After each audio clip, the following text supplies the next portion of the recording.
High viewers. శ్రమైక జీవన సౌందర్యం అంటారు.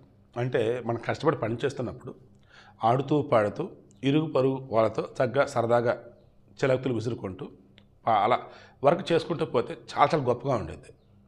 నేను ఒకప్పుడు కార్మికుడినే, నేను ఒకప్పుడు ఎంప్లాయీనే, ఈరోజు ఇండిపెండెంట్ జర్నలిస్ట్గా ఉన్నా. వెనకాల అటాచ్ చేసిన వీడియో అది కావాలని వైరల్ చేశారా, నార్మల్ పెట్టారా అన్నప్పుడు వాంటెడ్గా అయితే వాళ్ళు చేసింది కాదు, ఫ్లోలో వీడియో తీశారు అంతే.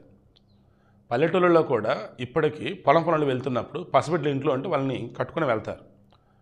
ఈ పొలంలో జమ్మి చెట్టు ఉంటే ఆ జమ్మి చెట్టుకి ఉయ్యాల వేసేసి దానికి పిల్లోడిని ఎలాడదీస్తారు. ఆ ఉయ్యలలో పిల్లోడిని ఉంచుతారు, పిల్లోడిన పాపను. పర్లేదు వాతావరణం చల్లగానే ఉందనుకుంటే బయట ఆరు బయట ఆ పిల్లోడిని ఉంచుతారు. అలా వరి పొలాలు అన్నప్పుడు కింద ఆటోమేటిక్ మొత్తం నీళ్ళే ఉంటాయి కదా, వరి నాట్లు అన్నప్పుడు కావచ్చు, నారుమడి అన్నప్పుడు కావచ్చు ఉంటాయి కదా. అలా ఆమె ఈ వరికి సంబంధించి ఈ నారుమడిలో మొత్తం అన్ని చక్కబెడుతూ ఉంది తల్లి. ఆ బిడ్డని పక్కన ఉన్నటువంటి అల్యూమినియం బేషన్లో ఉంచి చక్కగా అందులో పడుకుండా పెట్టింది.